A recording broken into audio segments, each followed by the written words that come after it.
হরে কৃষ্ণ, রাধে রাধে। আমি গিয়েছিলাম আজ আড়ঙে। তো আড়ঙে গিয়ে চোখে আটকে গেল অনেক সুন্দর একটা জিনিস। ভাবলাম গোপাল সোনার জন্য নিয়ে যাই। তো আমি ফাইনালি এনেও ফেললাম। তো বাসায় এসে খুললাম। তো আপনারা গেস করুন তো ওটা কী হতে পারে। যদিও আমি একটু পরে বলছি। এটা একটা ম্যাট। তো এত সুন্দর যে আমার চোখ ওখানে আটকে গিয়েছিল। তো আমি বাসায় আনলাম, এনে খুললাম। দেখো বন্ধুরা, অনেক সুন্দর কাজ করা। এটা পাটের কাজ করা আর নিখুঁত কাজ করা।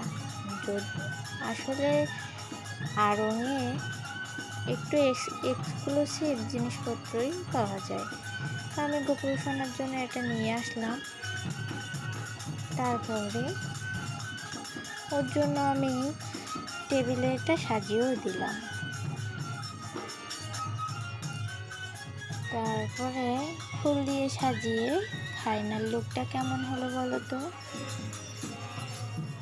আর কেমন হয়েছে সেটা কিন্তু জানাতে তোমরা ভুলবে না।